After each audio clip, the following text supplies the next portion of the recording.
نحمده ونصلي على رسوله الكريم اما بعد فقد قال الله تبارك وتعالى كما ورد في سورة آل عمران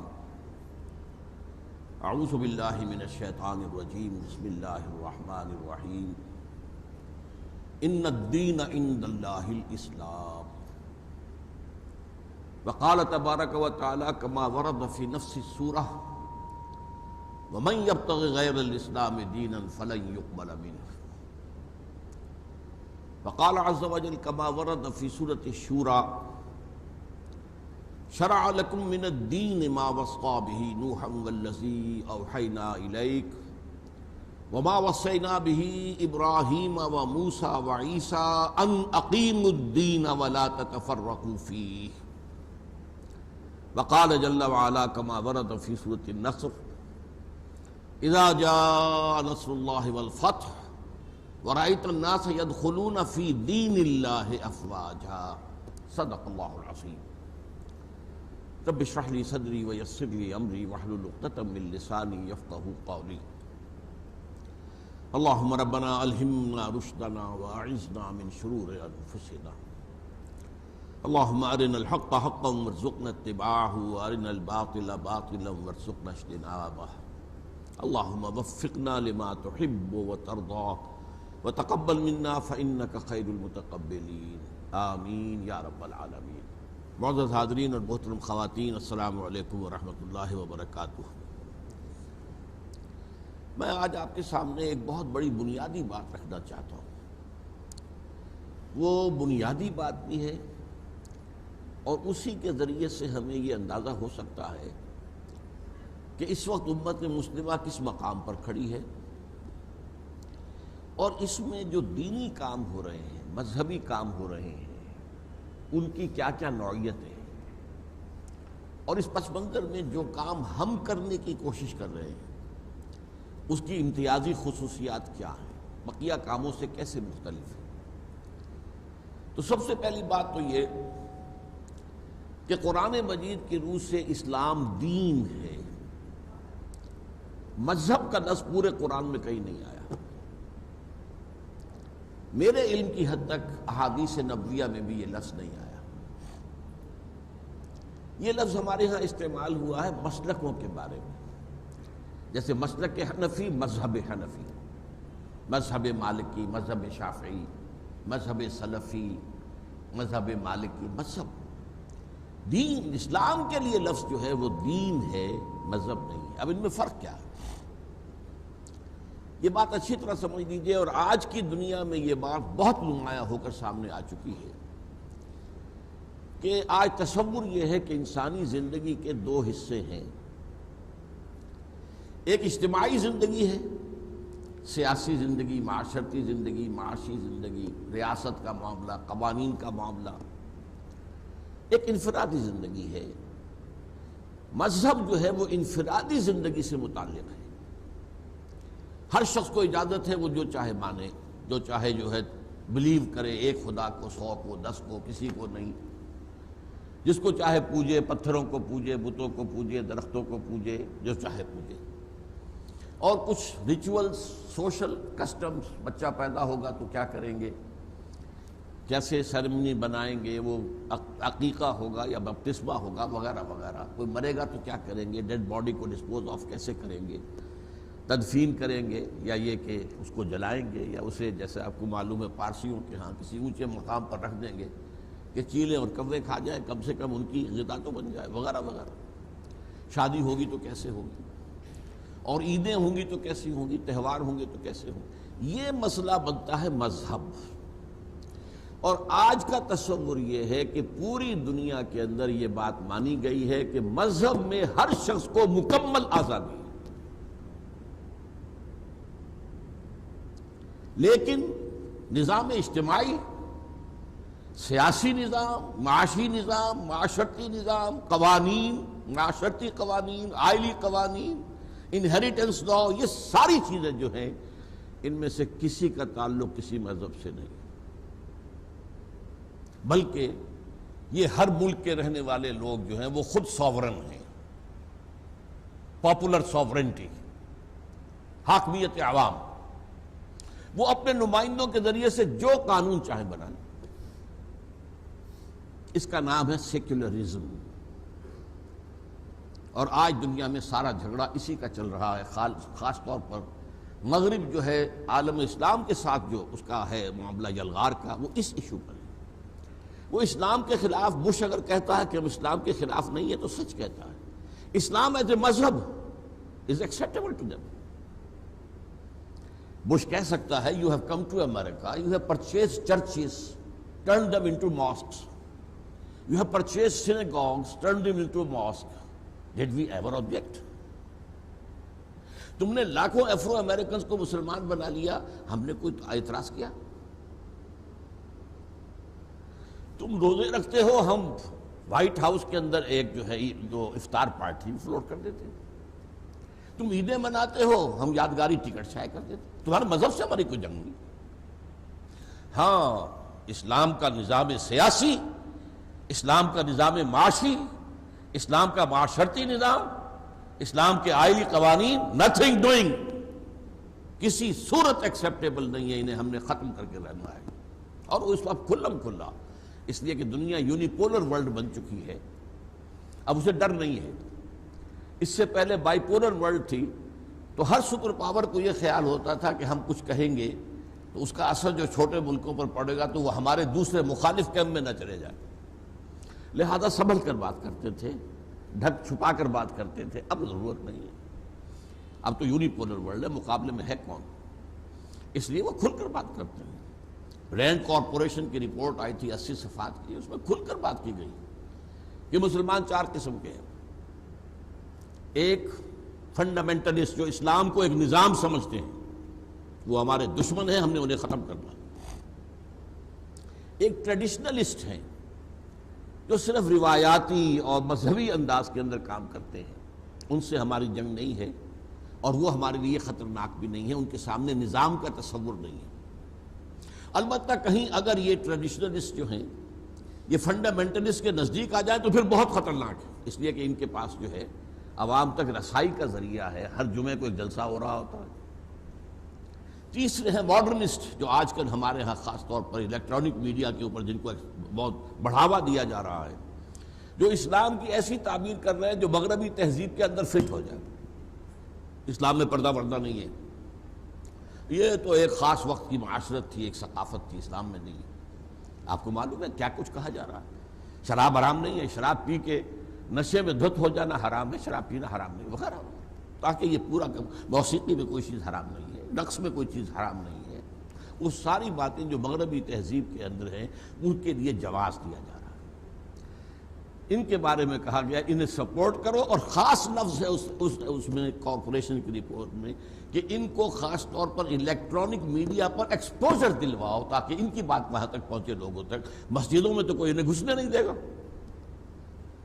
اور چوتھے انہوں نے کہا سیکولر لوگ مسلمان وہ بالکل ہماری طرح کے ہی ہیں، وہ تو ہمارے ہی ہیں. تو ان دونوں کو جوڑ دو، ماڈرنسٹ اینڈ سیکولر. اور بقیہ جو 2 ہیں ان کو ذرا علیحدہ رکھو، وہ قریب نہ آنے پائے. اور جو ٹریڈیشنلسٹ ہیں انہیں آپس کے اختلافات میں الجھاؤ، مذہبی اختلافات، شیعہ سنی اختلاف اور وہابی اور حنفی اختلاف، دیوبندی اور بریلوی اختلاف، اس میں جا رہے. یہ ہے اصل میں مسئلہ اس وقت پوری دنیا میں.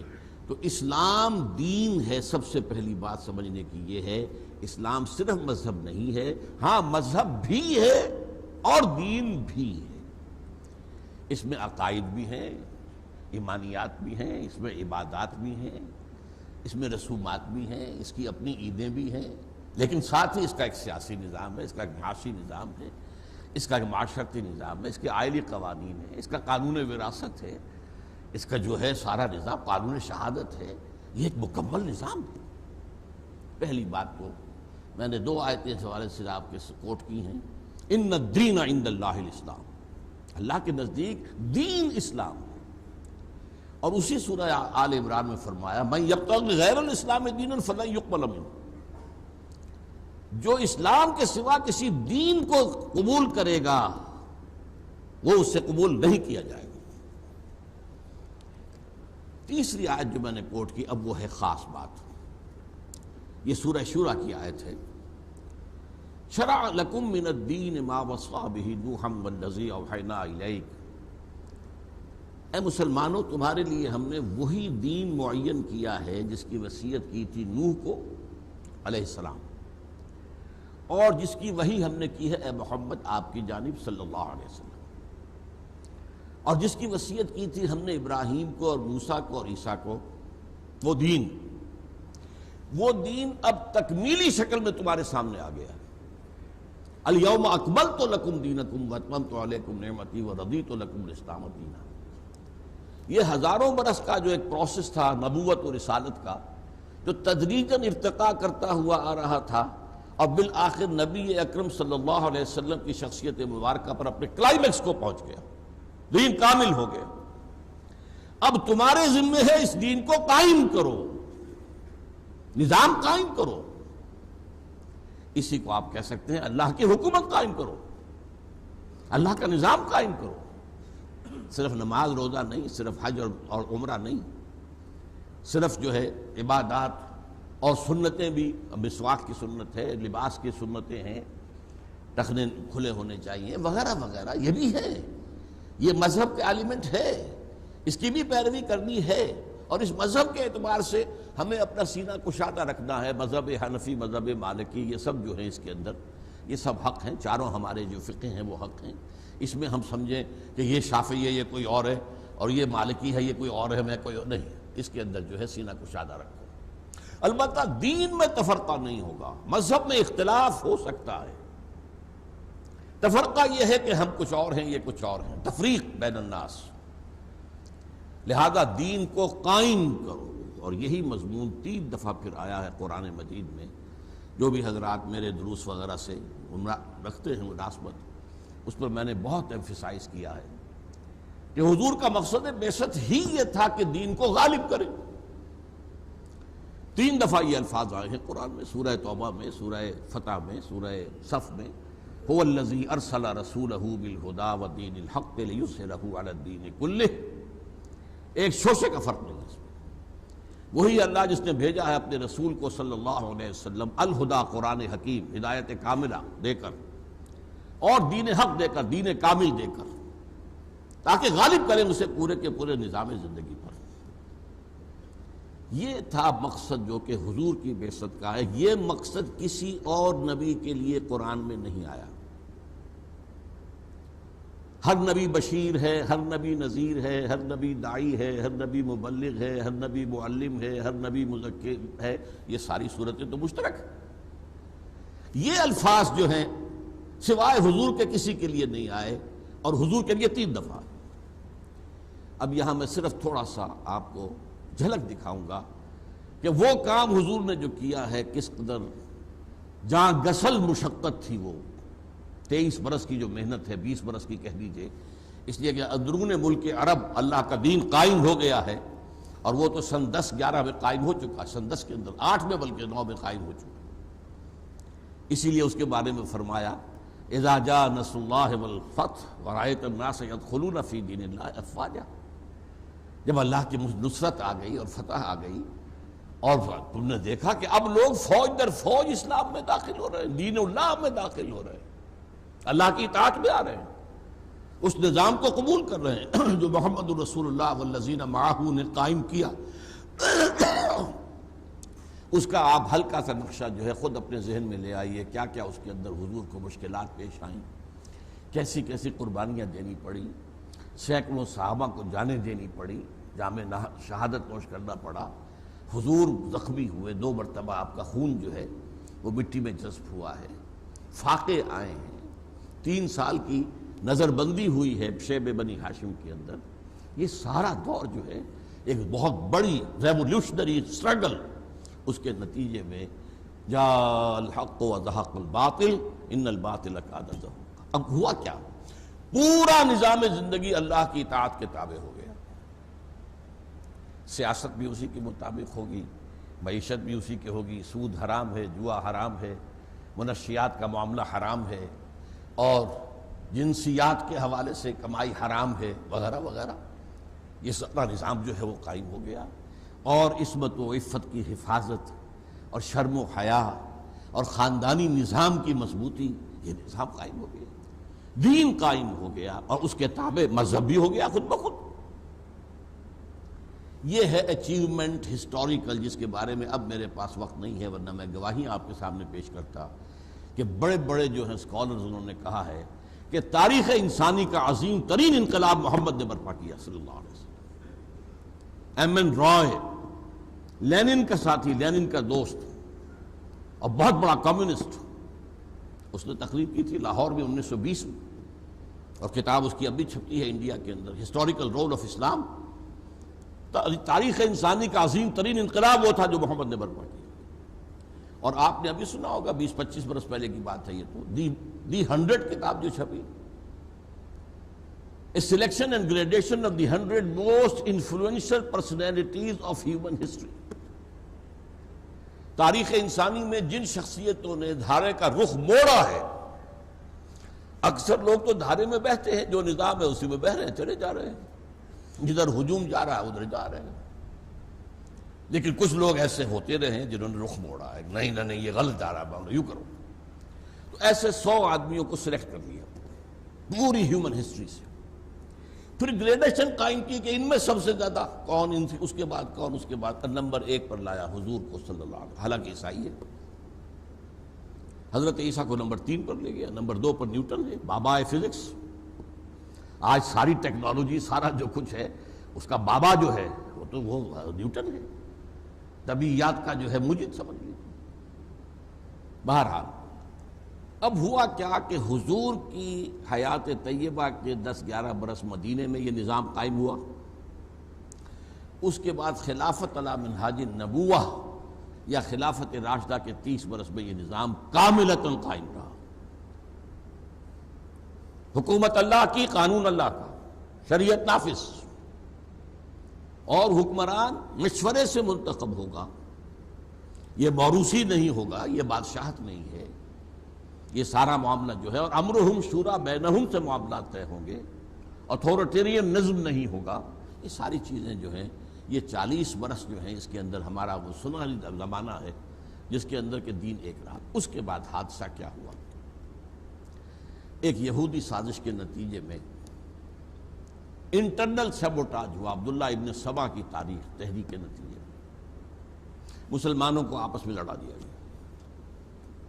حضرت عثمان شہید ہوئے رضی اللہ تعالی عنہ، اور ان کی شہادت سے فتنے کا جو دروازہ کھلا ہے، تو حضرت علی کا سارا دور خلافت خانہ جنگی کی نظر ہو گیا۔ 1 انچ زمین بھی اسلامی سلطنت میں حضرت علی کے دور خلافت میں ایڈ نہیں، آپس میں لڑ رہے ہیں، 1 لاکھ آدمی ہلاک ہو گئے ایک دوسرے کے تیروں سے اور تلواروں سے اور نیزوں سے۔ تو وہ جو ہے ایک بہاؤ جو جا رہا تھا کہ تھمتا نہ تھا کسی سے سیل رواں ہمارا، اس بہاؤ کی جو رفتار تھی وہ ٹوٹ گئی، اور اس کے بعد نتیجہ کیا نکلا؟ خلافت راشدہ ختم ہو گئی، ملوکیت کا آغاز ہو گیا۔ اب ہو گیا موروثی معاملہ، یہ جس کی طاقت اس کی حکومت ہوگی، بنو امیہ طاقتور قبیلہ، ان کی حکومت ہوگی، بنو عباس کھڑے ہو گئے ہیں، انہوں نے ان کو مارا اور اپنی حکومت قائم کر لی، ان کی حکومت ہوگی۔ وہ نظام اب ختم ہو گیا، سیاسی اعتبار سے جو اسلام کا نظام تھا وہ ختم ہو گیا۔ یہ ہمارے دور زوال کا نقطہ آغاز ہے۔ اس دور میں کافی کوششیں ہوئیں کہ دوبارہ جو ہے اصل کی طرف رجوع کیا جائے۔ حضرت حسین رضی اللہ تعالی عنہ، حضرت عبداللہ ابن زبیر رضی اللہ تعالی عنہما، حضرت نفس زکیہ رحمۃ اللہ علیہ، حضرت زید رحمۃ اللہ علیہ، انہوں نے کوششیں کی، بغاوتیں کی کہ کسی طریقے سے یہ موروثی نظام ختم ہو کر وہی خلافت کا نظام جو ہے شورائی قائم ہو جائے، وہ ناکام ہو گئے۔ نتیجہ کیا نکلا کہ اب امت نے یہ سوچا کہ یہ جو چھت ہے یہ تو اب ہٹ نہیں سکتی، جو اوپر کا نظام سیاسی ہے یہ تو یہی رہے گا، جس کی لاٹھی اس کی بھینس۔ اب ہمیں we have to live under this roof. اب اس میں جو بھی کچھ ہو سکتا ہے اس کے حوالے سے کچھ علمی کام ہو سکتا ہے، کچھ صوفیہ نے کام لیا، لوگوں کا تزکیہ نفس کرتے رہیں، کچھ علمی کام کریں، اور مذہب تو بہرحال انٹیکٹ رہا. نہ بنو امیہ نے کہا کہ نماز ختم کر دو، نہ بنو عباس نے کہا کہ نماز ختم کر دو. تو سیاسی نظام بدلا تھا نا. باقی وہ جو ملوکیت تھی اس میں بھی وہ 1000 برس تک اسلامی قانون نافذ رہا. اوپر جو نظام تھا ڈھانچہ سیاست کا، ریاست کا، وہ نہیں رہا. اب سلاطین ہیں، بادشاہ ہیں. آیا ہے بابر، اس نے شکست دی ہے لودھی کو اور اپنا حاکم بن کر بیٹھ گیا. وہی جو میں نے کہا، جس کی لاٹھی اس کی بھینس، جس کی طاقت اس کی حکومت ہوگی. لیکن جب تک مسلمانوں کی حکومتیں رہیں تو مذہب تو رہا نا. اور قاضی ہوتے تھے اور مفتی ہوتے تھے، اور جمعہ جو ہوتا تھا وہ سارا سرکاری ہوتا تھا. کوئی جو ہے وہ پرائیویٹ جمعہ نہیں، سرکاری. اور وہاں پر صرف خطیب جو ہوتے تھے وہ سرکاری. 3 عہدے ہوتے تھے مسلمانوں میں، قاضی، مفتی اور خطیب. آپ کوئی 5 وقتہ نماز کے لیے مسجد بنانا چاہے تو بنا لیں. جامع مسجد صرف حکومت کی ہوگی. یہ نوٹ کر لیجیے، یہ چیزیں جو ہے بہت. آج بھی سعودی عرب میں یہی ہے، ترکی میں یہی ہے. آپ کوئی پرائیویٹ مسجد، جامع مسجد نہیں بنا سکتے. ہاں، عام مسجد بنائیں، 5 وقتہ نماز. اور وہ جو بھی ہے، جو جامع مسجد ہے، وہ حکومت کے تحت ہوگی. یہ نظام جب چلا تو اس کا کیا مطلب ہوا کہ اسلام کا تصور سکڑ گیا. اب وہ دین والی بات نہیں رہی، اب مذہب والی بات آ گئی. اور جب 1000 برس تک یہ کیفیت رہی تو ذہنوں نے گویا کہ ریکنسائل کر دیا کہ بس یہی اسلام ہے. اس کے بعد تیسرا مرحلہ آیا، اس نے اور قیامت ڈالی. یورپین کولونیلزم آیا، اور یورپ سے جو طاقتور قوتیں اٹھی انہوں نے پورا ایشیا فتح کیا، اور عالم اسلام خاص طور پر. اب کیا ہوا؟ کہیں انگریز آ گیا، کہیں فرانسیسی آ گئے، کہیں اطالوی آ گئے، کہیں اسپینیئرز آ گئے. اب وہاں ان کی حکومتیں ہو گئی تو اب قانون بھی ان کا ہو گیا، قانون بھی اسلامی گیا. اب عدالتیں ان کی ہیں، قانون ان کا ہے. فوجداری نظام ان کا ہوگا، دیوانی قانون ان کا ہوگا، فوجداری قانون ان کا ہوگا، ضابطۂ فوجداری ان کا ہوگا، ضابطۂ دیوانی ان کا ہوگا. ہاں، تم نماز پڑھو، روزہ رکھو، ہمیں کوئی اعتراض نہیں. اب ظاہر بات ہے کہ مفتیوں کا رول بھی بہت محدود ہو گیا. صرف نکاح طلاق کے مسائل سن جا کر مفتیوں سے پوچھ لو، یا یہ کہ وضو رہ گیا یا نہیں رہ گیا، اور روزہ رہ گیا یا ٹوٹ گیا، یہ مسائل. باقی مسائل تو حکومت ہے، وہ کر رہی. فیملی لاز بھی انگریزوں نے انٹیکٹ رکھے تھے ہمارے، کہ تم اپنے طلاق وغیرہ کے معاملات اپنے مفتیوں کے حوالے سے جیسے چاہو طے کر لو، ہم اس کے اندر نہیں دیں گے. بلکہ یہ بھی دی تھی انگریز نے رعایت کہ اپنا قانون وراثت تم چاہو تو اس کو نافذ کر دو، لیکن اگر تم چاہتے ہو رواج کے مطابق فیصلہ تو ہم کر دیں گے. یہ جو کم سے کم 200 برس ہندوستان کے اندر، اب میں ہندوستان کی صرف بات کر رہا ہوں، یہ ذہن کے اندر اب پختہ ہو گیا کہ اب اسلام مذہب بن کر رہ گیا. اسلام کا دین کا تصور نکل گیا. دین تو انگریز کا ہے، حاکمیت اس کی ہے. اللہ کے دین کا مطلب یہ اللہ حاکم اور اس کا قانون نافذ، یہ اللہ کا دین ہے. دین الملک کا لفظ آیا ہے سورہ یوسف میں، اس کا مطلب کیا؟ وہ جو بادشاہ تھا مصر کا وہ حاکم، اور اس کا جو قانون ہے وہ نافذ. حضرت یوسف علیہ السلام بھی ایک بہت بڑے افسر تھے، بادشاہ تو نہیں تھے. اسی لیے آتا ہے نا کہ اپنے چھوٹے بھائی بنیامین کو وہ روکنا چاہتے تھے. ما کان لیاخذ اخاہ فی دین الملک، وہ تو دین ملک تھا وہاں پر، دین یوسف تو نہیں تھا، لہذا وہ اپنے بھائی کو روک نہیں سکتے تھے. کذالک کدنا لیوسف، تو ہم نے اس کے لیے ایک شکل پیدا کر دی. یہ بات بڑی اہم ہے، اچھی طرح سمجھ لیجئے کہ ہوتے ہوتے ہمارے عوام الناس اور ہمارے کچھ مذہبی طبقات کے اندر بھی تصور دین ناپید ہو گیا، اور اسلام کا تصور صرف مذہب کی حیثیت سے رہ گیا.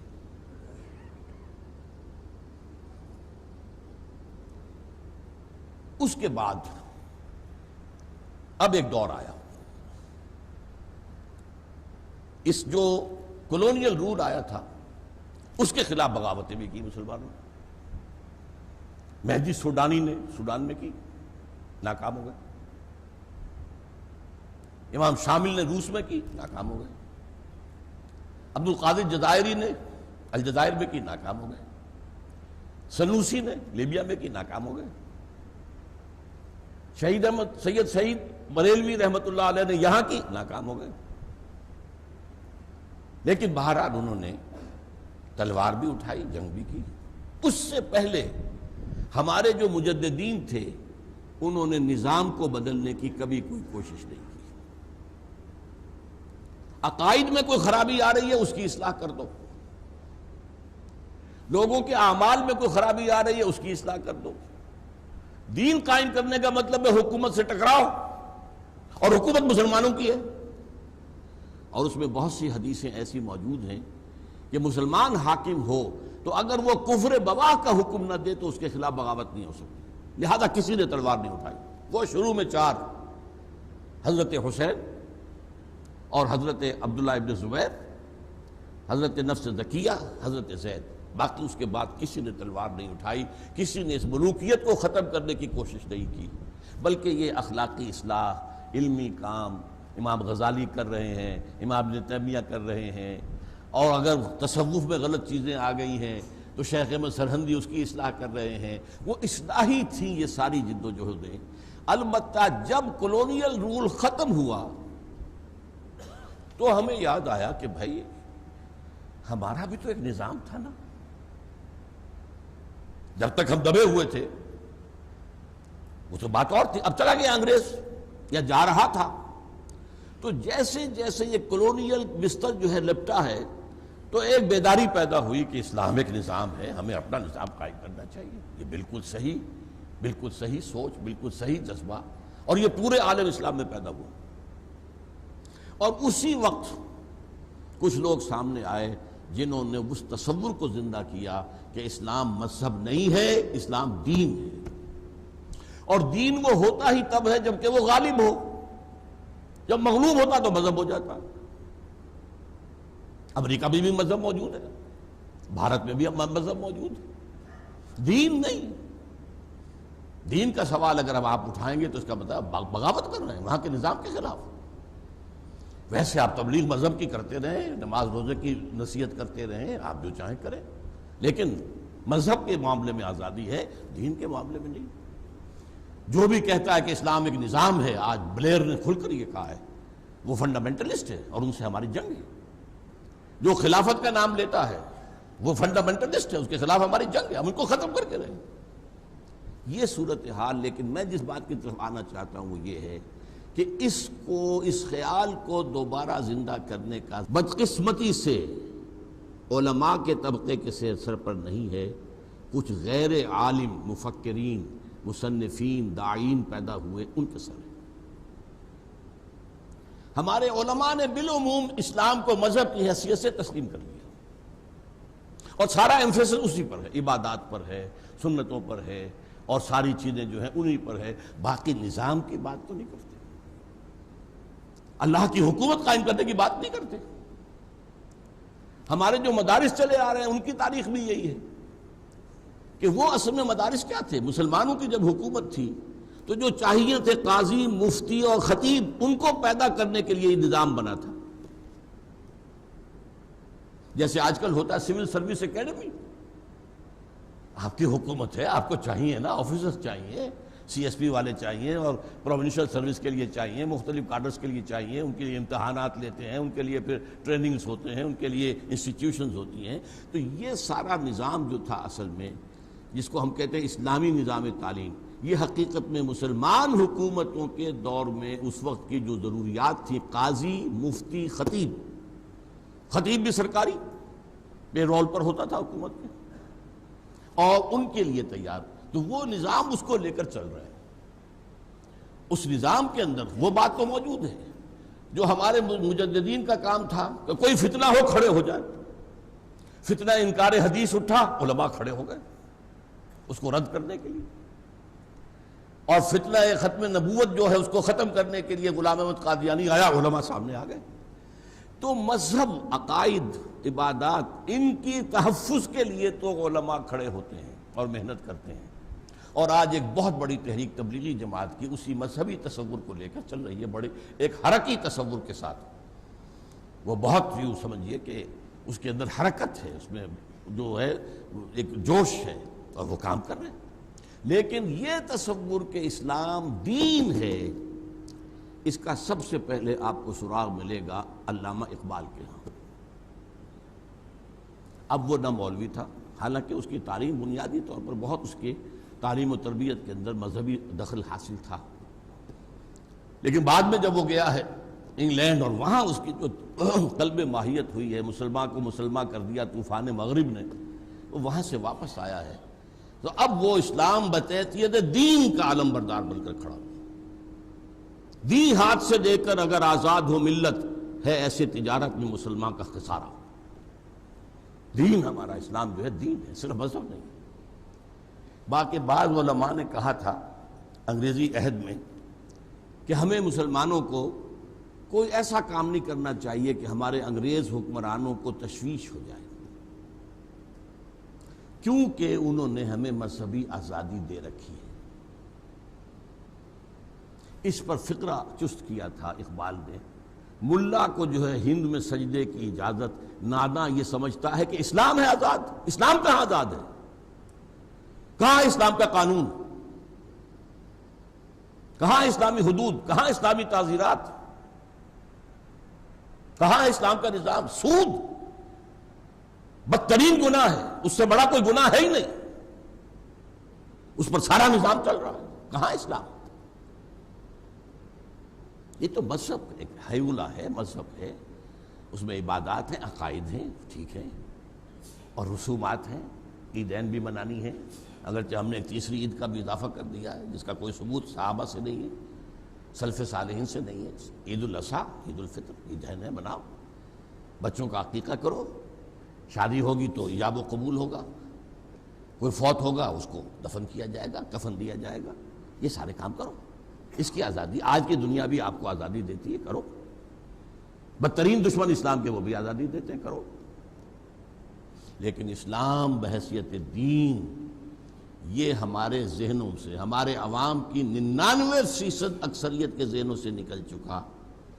اور ہمارے علماء جو ہیں، روایتی علماء، وہ جو میں ابھی رینڈ کارپوریشن کے حوالے سے کہہ رہا تھا کہ ایک فنڈامنٹلسٹ ہے جو اسلام کو نظام سمجھتے ہیں، اور ایک ٹریڈیشنلسٹ ہیں، روایت پسند، وہ جو قال اللہ و قال رسول مدارس میں کر رہے ہیں.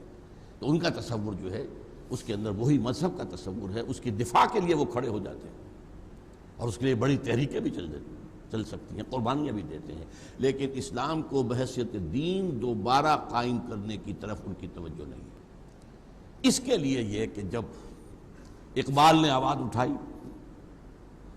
اسلام کا دوبارہ غلبہ دنیا میں ہوگا، ملت اسلامیہ کی جو ہے وہ تجدید ہوگی، نکل کے صحرا سے جس نے روما کی سلطنت کو الٹ دیا تھا، سنا ہے یہ قدسیوں سے میں نے، وہ شیر پھر ہوشیار ہوگا، اور سبق پھر پڑھ شجاعت کا، عدالت کا، صداقت کا. لیا جائے گا تو اس سے کام دنیا کی امامت کا.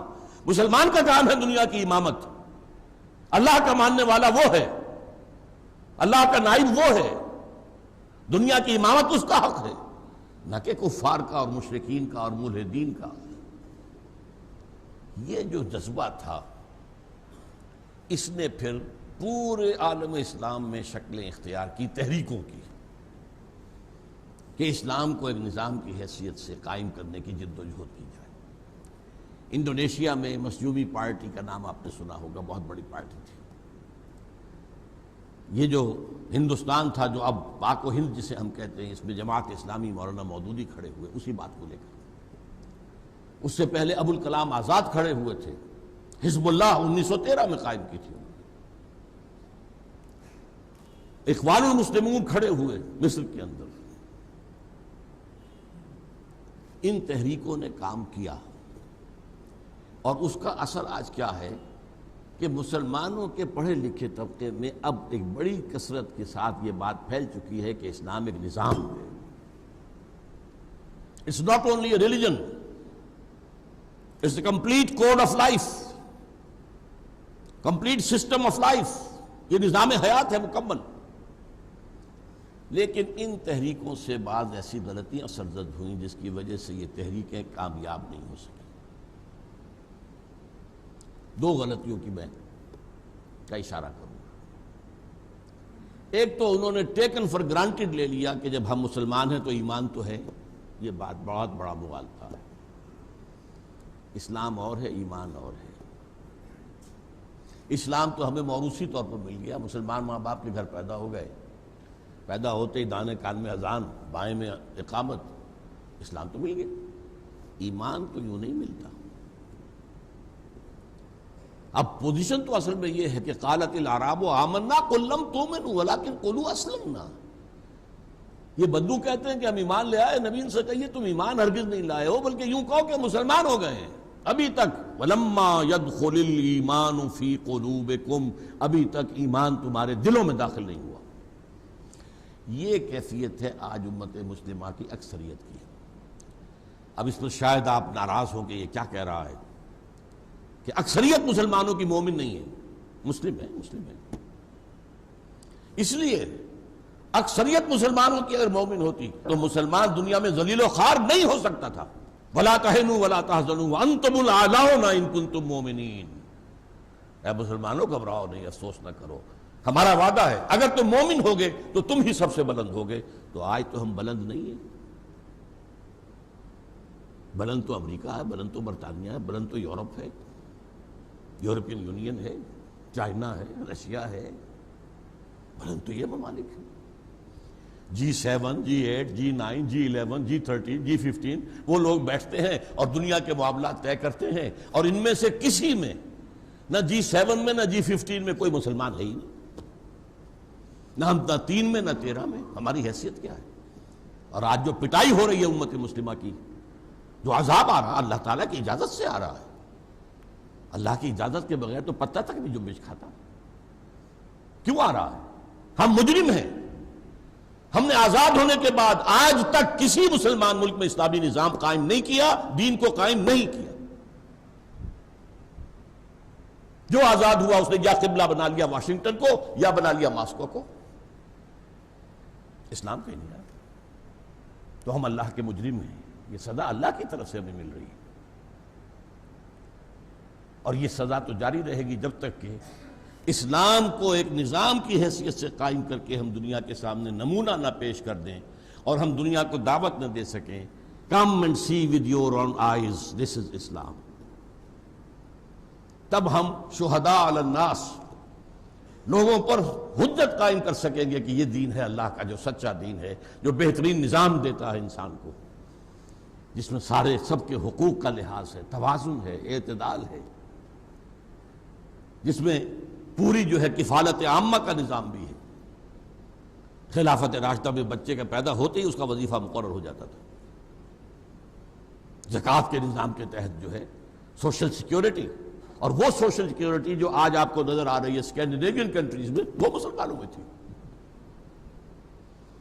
اس اعتبار سے یہ جد و جہد ایک منفرد علیحدہ جد و جہد ہے۔ اس میں ایک غلطی جیسا کہ میں نے عرض کیا کہ ہم نے سپوز کر لیا کہ ہم مومن تو ہیں، بس ہمارے عمل میں کمی ہے۔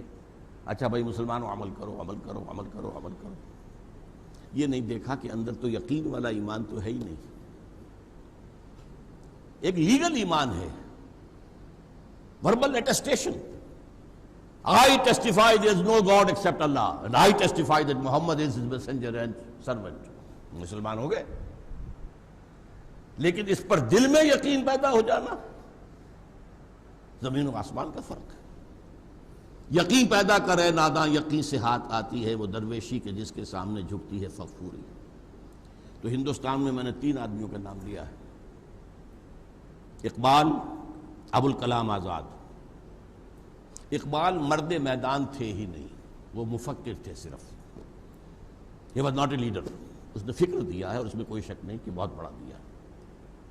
ابوالکلام میدان میں آئے، 1913 میں انہوں نے حزب اللہ قائم کی، 1913 میں، اور اس کا مقصد کیا تھا؟ حکومت الہیہ کا قیام۔ اندازہ کیجئے انگریز کی حکومت کا دور ہے اور اس میں وہ جماعت قائم کر رہے ہیں حکومت الہیہ قائم کرنے کے لیے۔ لیکن ان کا خیال یہ تھا، ایک مغالطہ تھا ان کا، کہ علماء کرام میرا ساتھ دیں گے. علماء نے ساتھ نہیں دیا. ان کا تصور وہ ہے ہی نہیں. میں آپ کے سامنے تجزیہ کر کے بتا چکا ہوں. سب سے پہلے پوچھا اس کے پاس کوئی سند ہے کسی مدرسے کی؟ یہ ہمارے کسی مستند شیخ کے ساتھ اس کی تربیت ہوئی ہے؟ حالانکہ ایک بہت بڑی عظیم ترین دینی شخصیت مولانا محمود حسن اسیر مالٹا رحمت اللہ علیہ، جنہیں میں 14ویں صدی ہجری کا سب سے بڑا مجدد مانتا ہوں، وہ ان کی پشت پر. اور 1920 میں جمعیت علماء ہند کا جو دوسرا سالانہ اجلاس ہوا دلی میں، اس میں یہ تجویز پیش کی حضرت شیخ الہند نے کہ اب ابو الکلام کو امام الہند مانو، اس کے ہاتھ پر بیعت کرو. علماء تیار نہیں ہوئے. بددل ہو کر ابو الکلام نے وہ بستر لپیٹا حزب اللہ کا، اور وہ کانگریس میں جا کر فریڈم فائٹر کی حیثیت سے اس نے زندگی گزاری.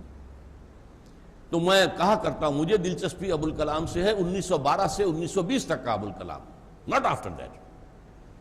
بعد میں جو کچھ تھا اس کا تھا معاملہ، اس نے سیاست میں حصہ لیا، گاندھی کا چیلا بنا. اس میں بہت سی چیزیں ایسی بھی ہیں ان کے بارے میں کہ جو بہرحال ناگفتہ بے بھی ہیں، جو اب وہ چیزیں چھوڑ دیجئے. لیکن میں اپنے آپ کو ان کے ساتھ اٹیچ نہیں کرتا. میری اٹیچمنٹ ابو الکلام کے ساتھ ہے، لیکن 1912 سے لے کر جب کہ الہلال جاری کیا، اس سے لے کر 1920 تک. پھر اس کے بعد مودودی صاحب اٹھے. ان میں محنت کا جذبہ بہت تھا. یہ انہوں نے بھی جماعت اسلامی قائم کی، اور اس کا جو دستور پہلا بنا تھا اس کا عنوان یہی تھا، حکومت الہیہ کا قیام. اور یہ بھی بڑی جرأت کی بات ہے. انگریز کے دور میں یہ بات کہنا گویا کہ بغاوت تھی. انگریز کی حکومت کے بجائے اللہ کی حکومت چاہتے ہو. لیکن انگریز جو ہے سیکنڈ ورلڈ وار میں اتنا کمزور ہو چکا تھا، اسے جانا ہی تھا یہاں سے. اور دوسرے انہوں نے سوچا کہ ابھی ان کے ساتھ چند آدمی ہیں، 200-250 آدمی ہیں، تو یہ کیا کر لیں گے، کون سا تیر مار لیں گے. لہذا انہیں چھیڑا نہیں. ورنہ بغاوت ہے، کلمہ بغاوت ہے. انہوں نے کھل کر کہا انگریز کی فوج کی ملازمت حرام، بلکہ انگریز کی دوسری ملازمت بھی حرام. یہ انقلابی بات مولانا مودودی کی شاید آپ نے کبھی سنی ہی نہ ہو. انہوں نے اجازت دی تھی جماعت اسلامی کے لوگوں کو کہ ہاں جو پبلک یوٹیلیٹی کے اور پبلک کی سروس کے محکمے ہیں، ریل ہے، ڈاک ہے، اس کی ملازمت ہو سکتی ہے. اس کا جو حکومت کا نقشہ ہے سول سروس ہے نہیں. اس کا عدالتی نظام جو اللہ کی بجائے کسی اور قانون پر فیصلے کر رہا ہے، جج بیٹھا ہوا فیصلہ کر رہا ہے. وَمَن لَّمْ يَحْكُم بِمَا أَنزَلَ اللَّهُ فَأُولَٰئِكَ هُمُ الْكَافِرُونَ. جو اللہ کی اتاری ہوئی شریعت کے مطابق فیصلے نہیں کرتے وہی تو کافر ہیں. جو وکالت کر رہے ہیں اللہ کے قانون کے بجائے دوسرے قانون کی، کون ہے یہ؟ بہرحال لیکن دوسری غلطی جو ہوئی ان تحریکوں سے وہ یہ ہوئی کہ انہوں نے اس دین کو قائم کرنے کے لیے طریقے جو دنیا میں اس وقت رائج تھے وہ اختیار کر لیے. الیکشن کا طریقہ اختیار کر لیا. یہ کام تو تاریخ انسانی میں ایک ہی مرتبہ ہوا تھا، وہ حضور کے دست مبارک سے ہوا تھا. ایک مرتبہ اور ہونا ہے، حالانکہ ہم کبھی نہ مانتے کہ ہو سکتا ہے، جبکہ آپ تو سید المرسلین تھے، خاتم النبیین تھے، اور کسی کے نبی کے ہاتھ میں نہیں ہوا. اور اب تو کسی نبی کا سوال ہی نہیں، کیسے ہو جائے گا. میں کبھی یہ نہ مانتا کہ یہ ہو سکتا ہے اگر حضور نے نہ فرمایا ہوتا. ہونا ہے اور ہوگا پوری دنیا پر، گلوبل ہوگا. اسلام کا غلبہ ہوگا اور دین حق قائم ہوگا پوری دنیا پر، اور خلافت علی منہاج النبوت کا نظام قائم ہوگا پورے گلوب کو. اب میرے پاس وقت نہیں کہ میں ان احادیث کا متن آپ کو سنا سکوں. یہ احادیث صحیحہ کے اندر آیا. ہونا ہے ایک دفعہ، لیکن ہوگا اسی طریقہ کار پر عمل پیرا ہو کر جو محمد الرسول اللہ کا تھا صلی اللہ علیہ وسلم. لقد کان لکم فی رسول اللہ اسوۃ حسنہ. اس کو غور سے دیکھو، بٹوین دی لائنز سیرت کو پڑھو، فلسفی آف سیرت کو سمجھو. سیرت میں بظاہر جو تضادات نظر آتے ہیں ان کو سمجھو کیوں ہیں وہ. اب میں وہ تضادات آپ کے سامنے مثال کے طور پر رکھ رہا ہوں. ٹوائنبی نے ایک بڑا زہر میں بجھا ہوا جملہ کہا، Muhammad failed as a prophet but succeeded as a statesman. مدینے میں تو محمد کا نقشہ صلی اللہ علیہ وسلم نظر آتا ہے، نبیوں والا، دعوت دے رہے ہیں، پھر رہے ہیں حضرت مسیح کی طرح سے، وہ تو نبیوں والا نقشہ تو ہے، وہاں تو ناکام ہو گئے، وہاں تو جان بچا کے بھاگنا پڑا۔ مدینے میں تو ہی از a status main, he is a warrior, وہ سپہ سالار ہے، وہاں کامیاب ہوا۔ اور اسی کو بنیاد بنا کر منٹگومری واٹ نے کتابیں لکھ دیں دو، اور ہمارے ہاں جو مسلمان سمجھتے ہیں انہوں نے بہت تعریفیں کی ہیں حضور کی، تو بہت اس کو پڑھتے ہیں شوق سے، محمد at Mecca, Muhammad at Medina, دو کتابیں ہائی لائٹ کیا ہے کہ تضاد ہے، یہ کچھ اور شخصیت ہے، وہ کچھ اور شخصیت ہے، یہ مبلغ ہے، یہ داعی ہے، یہ درویش ہے، کوئی گالی دے رہا ہے تو دعائیں دے رہا ہے، کوئی پتھراؤ کر رہا ہے تو ان کے بھی ہدایت کی دعائیں کر رہا ہے، یہ تو نبی ہے، لیکن وہ محمد صلی اللہ علیہ وسلم۔ اس حوالے سے سیرت کے فلسفے کو سمجھنا، فلسفہ سیرت، اس موضوع پر اللہ کے فضل و کرم سے میری دو کتابیں ہیں، ایک چھوٹی ہے، ایک ذرا بڑی ہے۔ چھوٹی کتاب کو پہلے سمجھ لینا چاہیے، سکیچ اس سے سامنے آ جائے گا۔ رسول انقلاب کا طریق انقلاب، میں نے رسول انقلاب کہا ہے صلی اللہ علیہ وسلم اس لیے کہ صرف آپ کے ذریعے سے انقلاب برپا ہوا، اور کسی نبی کے ذریعے تو نہیں ہوا، نہ موسیٰ سے، نہ عیسیٰ سے، نہ ابراہیم سے، نہ نوح سے، نہ ہود سے، نہ صالح سے، نہ شعیب سے، نہ لوط سے۔ رسول انقلاب کا طریق انقلاب، اور پھر منہج انقلاب نبوی پر ذرا ضخیم کتاب ہے، پوری سیرت کا انالیسس ہے، جس کو میں کہتا ہوں وہ فلسفہ سیرت ہے۔ اس سے میں نے ڈیڈیوس کیے ہیں، اخذ کیے ہیں، مستنبط کیے ہیں 6 stages of a revolutionary process, اور میرا دعویٰ یہ ہے کہ ایک انقلابی عمل کے لیے اگر کوئی سورس ہے کہیں سے اگر آپ کو مل سکتا ہے تو وہ صرف اور صرف سیرت محمدی ہے صلی اللہ علیہ وسلم۔ اس کو چھوڑ کر یہ الیکشن کے راستے پہ آ جانا، کبھی سوچیں کبھی حضور الیکشن کے ذریعے سے عرب میں کامیاب ہو سکتے تھے، یا صرف وعظ و نصیحت کے ذریعے سے کامیاب ہو سکتے تھے؟ صرف وعظ و نصیحت آج ایک بہت بڑی تحریک ہے جو یہ کہتی ہے، اگر اس سے کامیابی ہو سکتی تو محمد کبھی ہاتھ میں تلوار لیتے صلی اللہ علیہ وسلم؟ وہ کسی مسلمان کے خون کا تو کوئی قطرہ زمین پر جو ہے گرنے کے سوال ہی پیدا نہیں ہوتا، کسی کافر کے خون کا قطرہ بھی نہ گرنے دیتے، اور آپ سے بڑا مبلغ، آپ سے بڑا مربی، آپ سے بڑا مزکی کوئی ہو سکتا ہے؟ لیکن نہیں، نظام نہیں بدلتا، مرد نادا پر کلام نرم و نازک بے اثر، پھول کی پتی سے کٹ سکتا ہے ہیرے کا جگر، دعوت و تبلیغ سے سلیم الفطرت لوگ کھنچ کر آ جائیں گے، غلط نظام کے ساتھ جن کے ویسٹڈ انٹرسٹ ہیں وہ کبھی سنیں گے؟ معاذ اللہ،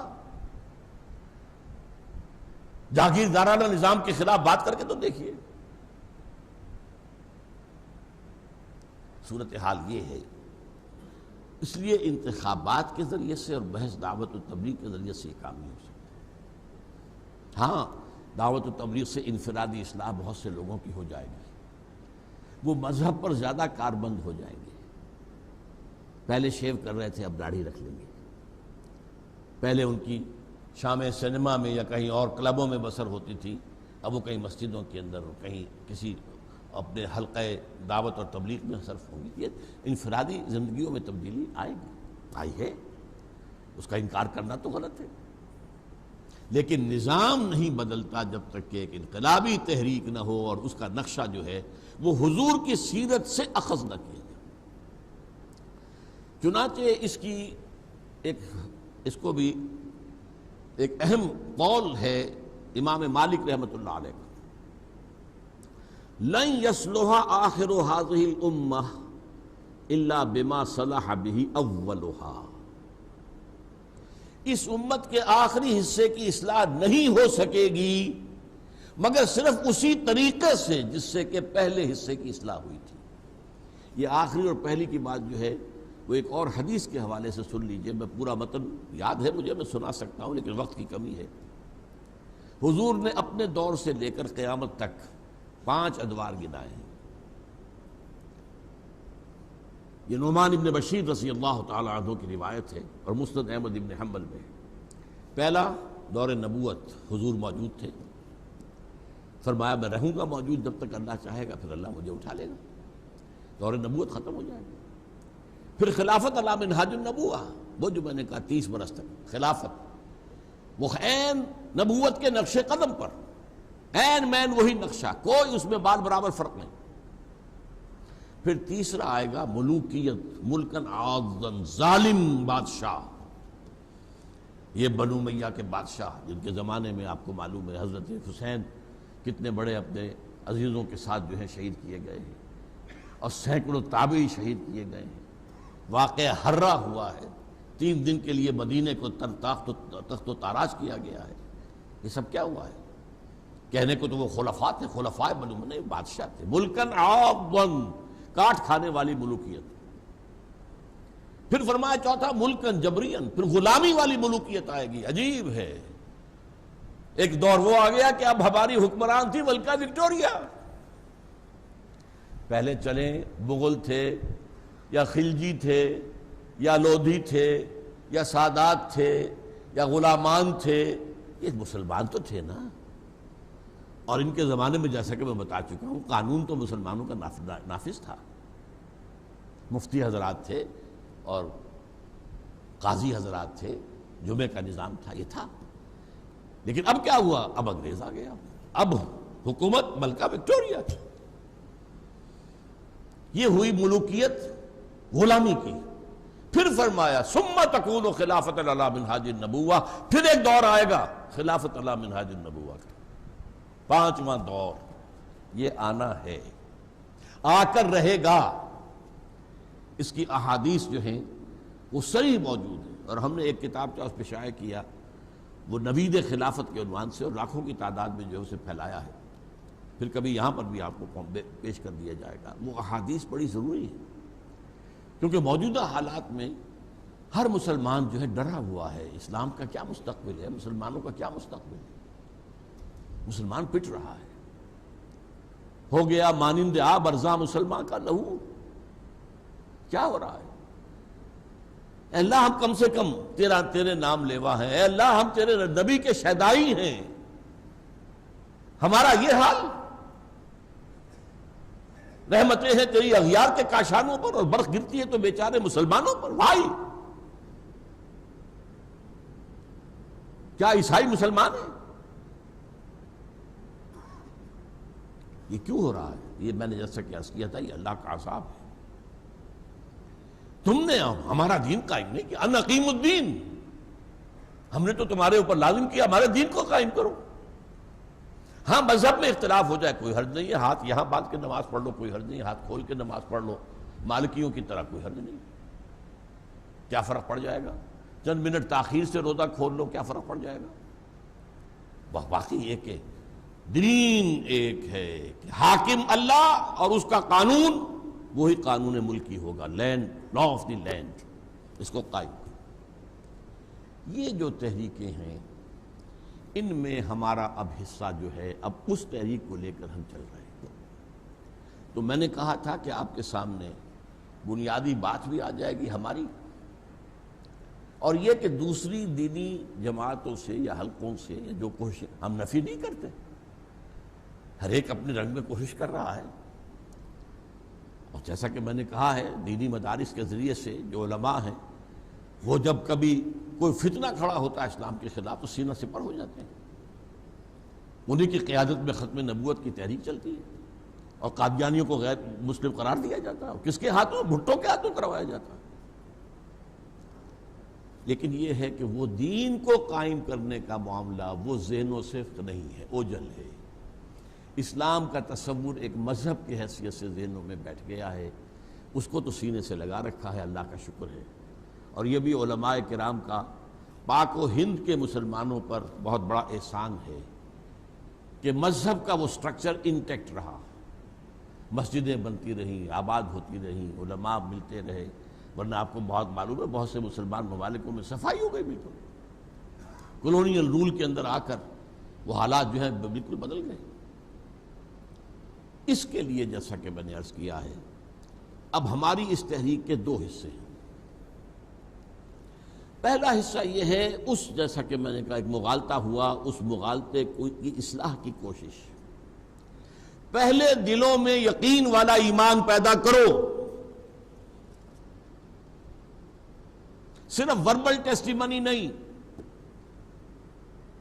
صرف لپ سروس نہیں. ذرا گردنیں جھکاؤ اور اپنے گریبانوں میں جھانکو. یقین ہے، یقین ہے اللہ کی ذات پر اور صفات پر، یقین ہے مرنے کے بعد جی اٹھنے پر، یقین ہے حساب کتاب پر، یقین ہے آخرت کی زندگی پر، یقین ہے شریعت کے اوپر. وہ اگر یقین نہیں ہے پھر وہ کام نہیں ہو سکتا جو حضور نے کیا تھا. کوئی اچھا کام ہو سکتا ہے، نیک کام ہو سکتا ہے، پھر وہی کہوں گا مذہبی اعتبار سے کوئی بہتری آ سکتی ہے، کچھ وہ چیزیں آ جائیں گی، لیکن دین کو قائم کرنے کے لیے ایسے لوگوں کی ضرورت ہے جن کے اندر یقین والا ایمان پیدا ہو چکا ہو.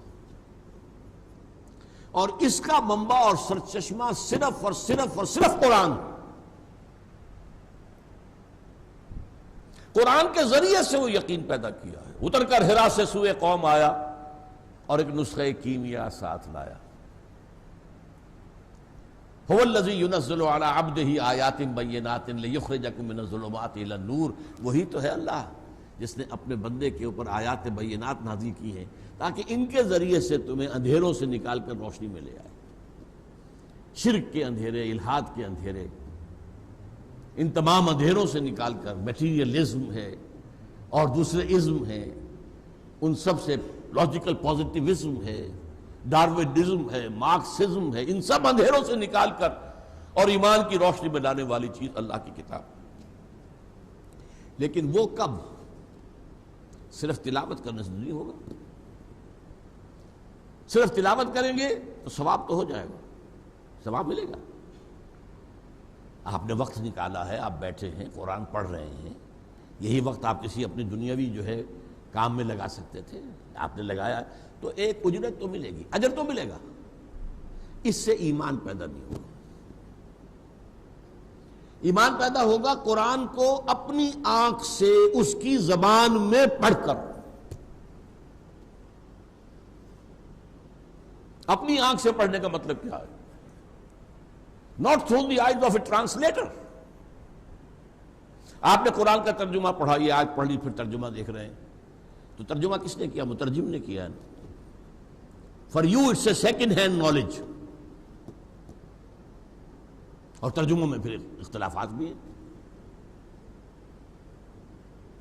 قرآن کو اس کی زبان میں سمجھا جائے اور اپنی آنکھ سے پڑھا جائے تو قرآن دل میں یقین پیدا کرتا. یہ وجہ ہے جو میں نے اپنی زندگی کا اکثر و بیشتر حصہ اس کام میں لگایا. قرآن خاص طور پر پڑھے لکھے لوگوں کو دعوت دینا، قرآن پڑھو، عربی سیکھو. ابھی آپ کے سامنے رپورٹ آئی، ناظرہ قرآن پڑھانے کے تو ہمارے بے شمار مدارس ہیں، حفظ کے مدارس ہیں، لیکن ان حفاظ میں سے 90% کو پتہ ہی نہیں چلتا ہم نے کیا پڑھا ہے. نہ تراویح میں کھڑے ہوئے لوگ جو پیچھے ہوتے ہیں انہیں پتہ چلتا ہے کہ ہم نے کیا سنا. تو ٹھیک ہے، ثواب تو ملے گا. تراویح میں آپ نے گھنٹہ لگایا، سوا گھنٹہ لگایا، آپ نے محنت کی ہے، 20 رکعتیں پڑھی، ثواب تو ملے گا.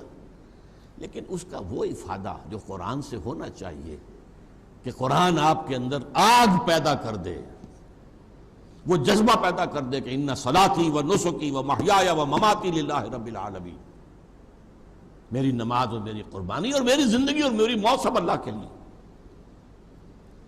اسی لیے عربی زبان کے سیکھنے کے لیے یہ، ویسے تو میں تو یہ کام الحمدللہ کر رہا ہوں. مولانا مودودی کا پمفلٹ میں نے پڑھا تھا 1950 میں. I was 18 years old.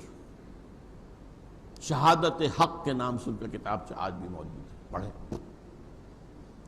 جس میں یہ تصور آیا کہ ہر مسلمان کے ذمے خود مسلمان بنے، دوسروں کو اسلام کی دعوت دے اور اسلام کو قائم کرنے کی جد و جہد کرے، اور اس کے لیے ایک جماعت ہونی لازمی ہے.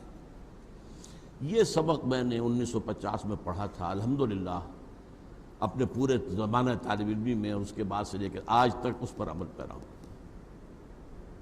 بس غلطی مجھ سے جہاں اختلاف ہوا وہ یہ کہ الیکشن کی طرف جا کر آپ نے غلطی کر دی، اب آپ ایک پولیٹیکل پارٹی بن گئے۔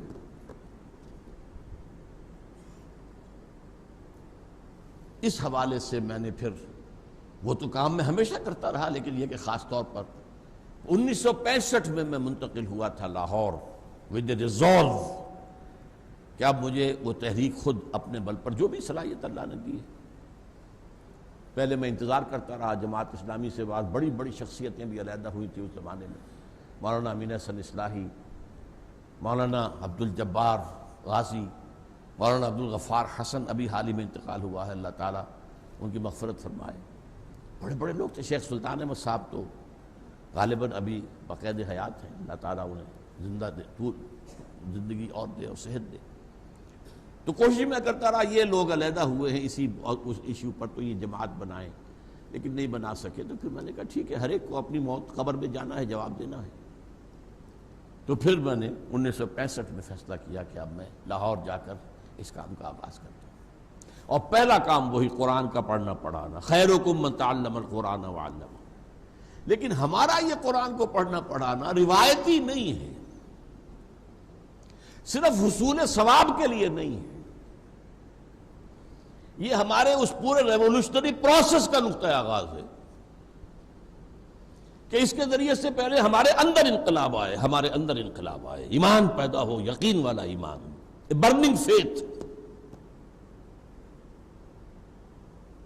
وہ ایمان جو ہے قرآن مجید کے ذریعے سے، تو اسی کی آپ نے کچھ داستان سنی، اسی کے لیے کوششیں ہو رہی ہیں، اسی کے لیے 1972 میں نے لاہور میں انجمن خدام القرآن قائم کی، پھر انجمن خدام القرآن کراچی سے سندھ کراچی قائم ہوئی، وہاں قرآن اکیڈمی بنائی، یہاں قرآن اکیڈمی بنی، پھر ملتان میں اور جگہوں پر بھی چھوٹی چھوٹی اکیڈمیز بنی۔ مقصد کیا؟ قرآن عربی اس کی اصل زبان میں اپنی آنکھ سے پڑھنے کے قابل ہو جائے، تو یہ تمہارے اندر اتر جائے گا۔ علامہ اقبال جیسے کہتے ہیں، چوں بجاں در رفت جہاں دیگر شود، جہاں چو دیگر شد جہاں دیگر شود۔ جب قرآن کسی کے اندر سرایت کر جاتا ہے تو اس کے اندر انقلاب آ جاتا ہے۔ پہلے وہ کچھ اور سوچتا تھا، اب کچھ اور سوچتا ہے۔ پہلے زندگی عزیز تھی، اب موت زیادہ عزیز ہے، شہادت کی موت۔ شہادت ہے مطلوب و مقصود مومن، نہ مال غنیمت نہ کشور کشائی۔ وہ اندر کا انقلاب جو ہے وہ پھر ہے در حقیقت جو دنیا میں انقلاب لانے کا ذریعہ بن سکتا ہے۔ تو ہمارا قرآن کا پڑھنا پڑھانا بھی روایتی نہیں ہے، بلکہ اس مقصد کے لیے ہے۔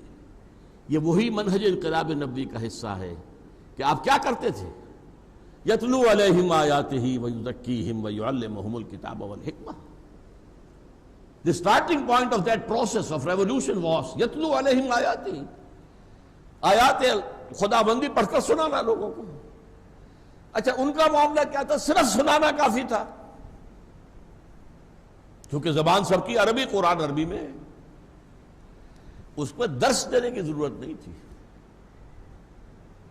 ہمیں درس دینے کی ضرورت ہے، کیونکہ عربی زبان اپنی ہے ہی نہیں، اور تاکید ہم کرتے ہیں کہ عربی پڑھو تاکہ خود اپنی آنکھ سے، خود تیرے ضمیر پہ جب تک نہ ہو نزول کتاب، گرا کشا ہے نہ راضی نہ صاحب کشاف، اب آپ کے دل پر خود قرآن نازل ہو۔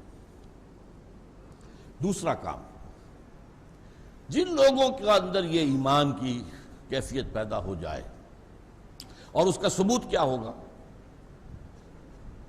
ثبوت ہوگا شریعت پر مکمل عمل۔ دیکھیے، حضور کے زمانے میں شریعت تھی نہیں، شروع میں مکے میں شریعت کہاں تھی؟ 5 وقتہ نماز بھی آئی ہے کہیں 11ویں سال میں جا کے، سود بھی حرام نہیں تھا، شراب بھی حرام نہیں تھی۔ وہاں کیا ہوتا تھا؟ آپ نے کہا لا الہ الا اللہ محمد رسول اللہ، اور مار پڑنی شروع ہو گئی۔ تو تربیت تو ہوتی ہی مار کھا کر ہے۔ تو آگ میں جل پر خاک میں مل، جب خشت بنے تب کام چلے، ان خام دلوں کے عنصر پر تعبیر نہ کر، بنیاد نہ رکھ۔ آج کیا ہوتا ہے، شریعت پر مار پڑتی ہے. آپ گھر کے اندر شرعی پردہ نافذ کیجئے، آپ کی برادری آپ کا بائیکاٹ کر دے گی. آپ سودی معاملہ ختم کرنا چاہیں، آپ کے گھر والے آپ کے دشمن ہو جائیں گے. کاروبار کی بساط ہم نے پھیلا رکھی ہوئی ہے بینکوں سے قرضہ لے لے کر، اب وہ اگر ختم کر دیں گے تو کیا ہوگا؟ کرو، حرام ہے، چھوڑو، براہ راست تو ملوث نہ ہونا. ویسے تو میرے اور آپ کے اندر بھی غبار تو جا رہا ہے، جیسے کہ حضور کی حدیث میں آیا، ایک وقت آئے گا کوئی شخص سود نہیں کھائے گا کبھی، اس کے اندر غبار اس کا ضرور جائے گا، کیونکہ سود ہی سود، ہر جگہ سود ہے. پورا ہمارا نظام معاشی سود کے اوپر ہے. گندم کے ہر دانے میں سود ہے. اس کے لیے بیج خریدا گیا سودی قرضے پر، اس کے لیے پھر فرٹیلائزر لیے گئے سودی قرضے پر، اس کے لیے پیسٹیسائڈز لیے گئے سودی قرضے پر، اس کے لیے ٹریکٹر لیا گیا سودی قرضے پر. تو گندم کے ہر دانے میں سود موجود ہے. لیکن براہ راست تو ملوث نہ ہو کہ اپنی رقم رکھ کر اور سود کھائیں، یا وہاں سے لے کر اور اپنا کاروبار زیادہ پھیلائیں، اپنی بلڈنگ بہت بڑی بنائیں. یہ ثبوت ہوگا. یہ نہیں ہے تو پھر اسلامی انقلاب کی بات نہ کرو، بدنام نہ کرو اسلام. یہ اگر ہو گیا، اب اگلا قدم کیا ہے؟ جماعت بنانا. جماعت کے بغیر یہ کام نہیں ہوتا. اکیلا چنا بھاڑ نہیں پھوڑ سکتا. اگر اکیلا آدمی انقلاب برپا کر سکتا تو ہر نبی انقلاب برپا کر کے جاتا. نبی تو انسان کامل ہوتا تھا نا، معصوم، اور مسلسل اللہ کی ہدایت آ رہی ہے، وہی آ رہی ہے. جب تک جماعت نہ ہو، جماعت میسر نہیں آئی تو اگلا قدم نہیں اٹھ سکتا. حضرت موسیٰ کے زمانے میں معاملہ قریب آ گیا تھا. 6 لاکھ آدمیوں کو لے کر نکلے ہیں مصر سے، لیکن جب جنگ کا وقت آیا کوڑا جواب دے دیا، فَذْهَبْ أَنْتَ وَرَبُّكَ فَقَاتِلَا إِنَّا هَاهُنَا قَاعِدُونَ. 6 لاکھ میں کم سے کم 50,000 تو جوان ہوں گے جو جنگ کر سکتے ہوں. آپ بوڑھوں کو نکال دیں، بچوں کو نکال دیں، عورتوں کو نکال دیں. میرے نزدیک 1 لاکھ، ورنہ کم سے کم علی الاقل ایٹ لیسٹ 50,000 تو ہوں گے. لیکن 2 آدمی نکلے صرف، حضرت یوشع ابن نون اور کالب بن یفنہ. حضرت موسیٰ علیہ السلام نے، اے اللہ مجھے تو اپنے اور اپنے بھائی کی جان کے سوا کسی پر اختیار نہیں. حضور کو وہ جماعت ملی جہاں حضور کا پسینہ گرا، انہوں نے اپنی خون کی ندیاں بہا دی. وہ جماعت مل گئی صحابہ کرام کی. اگر یہ جماعت نہ ملتی تو کام نہیں ہو سکتا تھا. اس حوالے سے جماعت کا بنانا، علیکم بالجماعہ، جماعت کے بغیر تو نہیں ہوگا. کیا ہوگا؟ وعظ ہوتا رہے گا، درس و تدریس ہوتی رہے گی، آگے قدم تو نہیں بڑھے گا. سمع و طاعت، جس کے لیے کہ پھر حضور نے بیعت لی صحابہ کرام سے. حضرت عبادہ ابن ثابت فرماتے ہیں رضی اللہ تعالی عنہ، بایعنا رسول اللہ صلی اللہ علیہ وسلم علی السمع والطاعت فی العسر والیسر والمنشط والمکرہ وعلی اثرۃ علینا وعلی لا ننازل امر اہلہ وعلی ان نقول بالحق اینما کنا لا نخاف فی اللہ لومۃ لائم. ہم نے بیعت کی تھی اللہ کے رسول سے، آپ کا ہر حکم سنیں گے اور اطاعت کریں گے، چاہے مشکل ہو چاہے آسان، چاہے ہماری طبیعتیں آمادہ ہوں چاہے ہمیں اپنی طبیعتوں پر جبر کرنا پڑے، چاہے آپ کسی کو ہم پر امیر بنا دیں. ہم یہ نہیں کہیں گے ہم پرانے آپ کے جانثار، پرانے خادم، اور آپ نے ایک نیو کمر کو بنا دیا ہمارے اوپر امیر. How come? No, it will be your prerogative. جس کو چاہیں بنائیں اور اس کا بھی حکم مانیں گے اور اطاعت کریں گے. البتہ اپنی بات، اپنا مشورہ ضرور رکھ دیں گے جہاں بھی ہوں گے. اس خوف سے چپ نہیں رہیں گے کہ لوگ مذاق اڑائیں گے، لو جی انہوں نے کیا بات کہہ دی. نہیں، اپنی بات رکھ دیں گے، فیصلہ پھر امیر کا ہوگا. اس بنیاد پر، بیعت کی بنیاد پر جماعت قائم کرنا، یا ابو الکلام نے کی تھی بیعت کی بنیاد پر 1913 میں. مولانا مودودی نے یہ نظام اختیار نہیں کیا جماعت اسلامی میں. وہ کانسٹیٹیوشنل جو آج کا دنیا میں جو رواج ہے، ممبرشپ ہے اور وہی اپنا امیر چنتے ہیں، پھر 4 سال بعد ری الیکشن ہوتا ہے، پھر یہ ہوتا ہے، وہ یہ نہیں. اسلام میں ان کے چیزوں کا ذکر نہیں ہے. بیعت کا ذکر ہے، قرآن میں ذکر ہے، حدیث میں ذکر ہے، سیرت میں ذکر ہے. ہر جگہ 1300 برس تک ہمارے جو کام بھی ہوئے ہیں دینی، وہ بیعت کی بنیاد پر ہوئے ہیں. اس حوالے سے ہم نے وہ تنظیم اسلامی قائم کی ہے لہذا جو حضرات بھی قرآن کے اس پڑھنے پڑھانے کے عمل سے وابستہ ہیں وہ اس کا اپنا ہدف سامنے رکھیں، ورنہ بات وہی ہو جائے گی وہ تیر نیم کش جس کا نہ ہو کوئی ہدف، پھر یہ بھی بس ایک مشغلہ ہو جائے گا، شغل ہو جائے گا، پڑھ رہے ہیں ہم۔ کچھ اور لوگ ہیں جو کوئی اور جرمن زبان پڑھ رہے ہیں، کوئی فرانسیسی زبان پڑھ رہے ہیں، چلو ہم عربی پڑھ رہے ہیں، چلو اس میں اندر کچھ نہ کچھ اسلامی بات بھی نہیں ہے۔ اس کا ہدف، اس کا مقصد کیا ہے؟ مقصد ہے ان اقیموا الدین ولا تتفرقوا فیہ، دین کو قائم کرنے کی جد و جہد۔ اس کے لیے وہ لوگ چاہیے جن کے اندر ایمان یقین والا ہو، اس کے لیے قرآن مجید کا پڑھنا پڑھانا، اور پھر ان کو بیعت کے نظام کے تحت منظم کر کے جب طاقت کافی ہو جائے تو پھر میدان میں آ کر، اور پھر یہ ہے کہ باطل کے نظام کو چیلنج کرنا۔ وہ چیلنج حضور کی حیات طیبہ میں ہوا ہے، بائی لیٹرل وار، یقاتلون فی سبیل اللہ فیقتلون ویقتلون، اللہ کی راہ میں قتال کرتے ہیں، قتل کرتے بھی ہیں، قتل ہوتے بھی ہیں۔ غزوہ بدر میں 70 مشرکین مارے گئے، 14 صحابہ شہید ہو گئے۔ غزوہ احد میں 70 صحابہ شہید ہو گئے۔ قتل کرتے بھی ہیں، قتل ہوتے۔ آج کے زمانے میں نظام باطل اپنے ملک کے اندر اس کو ہٹانے کے لیے جو کوشش ہوگی وہ ایک عوامی تحریک، ایک مضبوط ڈسپلن جماعت جو ہے ایک عوامی تحریک لے کر میدان میں آئے، یہ ہٹے، یہ سارے حرام کام بند کیے جائیں۔ یہ جو چھوٹے سے پیمانے پر غلطی ہو رہی ہے لال مسجد والوں سے، یہ کام اس پیمانے پہ کرنے کا نہیں ہے۔ پہلے آ کے ملک گیر جماعت بنائیں، اس ملک گیر جماعت کے اندر اتنی طاقت ہو کہ وہ پھر کھڑی ہو کر چیلنج کر سکے، وہ جیلوں کو بھر سکے۔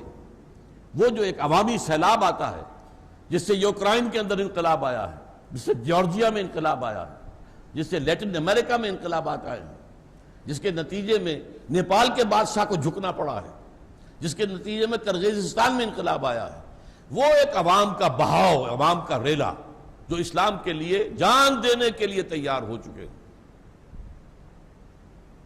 اس کے نتیجے میں اس کو علامہ اقبال نے 2 شعروں کے اندر بڑی خوبصورتی سے سمو دیا ہے۔ کسی عجیب کیفیت میں، کسی عالم میں انہوں نے یہ اشعار کہے ہیں، اللہ سے اپنی ایک گفتگو بیان کر رہے ہیں۔ گفتند جہان ماں آیا بے تمہیں سازد، اے اقبال ہم نے تمہیں اپنی جس دنیا میں بھیجا ہے تمہیں پسند آئی دنیا؟ گفتم کے نمی سعادت، میں نے کہا نہیں، اس میں تو ظلم ہے۔ کسان کیا ہے، خون پسینہ کر کے کماتا اور عیش کرتا جاگیردار، یہ تیرا نظام ہے، یہ تیری دنیا ہے۔ تو عادل و قادر ہے مگر تیرے جہاں میں ہیں تلخ بہت بندے مزدور کے اوقات۔ مزدور کے شریانوں کے سرخ خون سے کشیر کر کے شراب پیتا ہے سرمایہ دار بیٹھ کر شام کو کلبوں کے اندر۔ ہمیں پسند نہیں ہے نظام گفتن یہ برہم زن۔ تو اللہ نے کہا کہ توڑ پھوڑ کر رکھ دو پھر اس کو۔ کیسے؟ با نشہ درویشی در ساد و دمادم زن۔ پہلے درویشی وہ 12 برس مکے کے، وہ میری کتاب آپ پڑھیں گے تب وہ ساری حقیقت واضح ہوگی۔ وہ 12 برس درویشی ہے، دعوت ہے، تبلیغ ہے۔ کوئی گالی بھی دے رہا ہے تو اس کو آپ دعائیں دے رہے ہیں، کوئی پتھراؤ کر رہا ہے تو پھول پیش کرے، درویشی۔ چوں پختہ شوی، جب تیار ہو جاؤ اور طاقت کافی ہو جائے، جو پختہ شوی خود را بس سلطنت جم زن، پھر اپنے آپ کو سلطنت جم سے ٹکرا دو۔ یہ ٹکراؤ، یہ تصادم جو بہت سے لوگوں کو اچھے الفاظ نہیں لگیں گے، لیکن اس کے بغیر تو ظاہر بات ہے کہ حضور نے جو دین قائم کیا تھا اس کے بغیر تو نہیں ہوا۔ تو اللہ تعالی ہم سب کو یہ بات، اسلام دین ہے، اس کو غالب کرنا مسلمان کا فرض ہے۔ ان اقیموا الدین ولا تتفرقوا فیہ۔ اس کے لیے ایمان وہ درکار ہے جو یقین والا ایمان ہو، اور اس کا منبع اور سرچشمہ قرآن ہے۔ اس کے لیے قرآن کا پڑھنا پڑھانا، عربی کا سیکھنا سکھانا۔ اس کے بعد ان لوگوں کو جن کے دلوں میں وہ ایمان پیدا ہو جائے اور جذبہ امنگ پیدا ہو جائے، انہیں پھر مضبوط نظم جماعت کے اندر کسنا ہے، اور پھر دیکھنا ہے، اسی کام کو جاری رکھنا ہے تاکہ اتنی قوت ہو جائے کہ آپ نظام باطل کو میدان میں آ کر للکار سکیں۔ میں نے اپنی 2 کتابوں کا تو حوالہ دیا، ایک تیسری کتاب جو ہے جو حضور کے مقصد بعثت پر جو ہے میری ایک بڑی اہم کتاب ہے، چھوٹی مختصر ہے۔ نبی اکرم صلی اللہ علیہ وسلم کا مقصد بعثت کس لیے بھیجا تھا؟ وہی دین، لِیُظْہِرَهُ عَلَى الدِّینِ كُلِّهِ، اس پر میرا وہ مقالہ جو ہے وہ آپ حضرات پڑھیے، اس سے انشاءاللہ تعالی بات اور واضح ہو جائے گی۔ اقول قولی ھذا واستغفر اللہ لی ولکم ولسائر المسلمین والمسلمات۔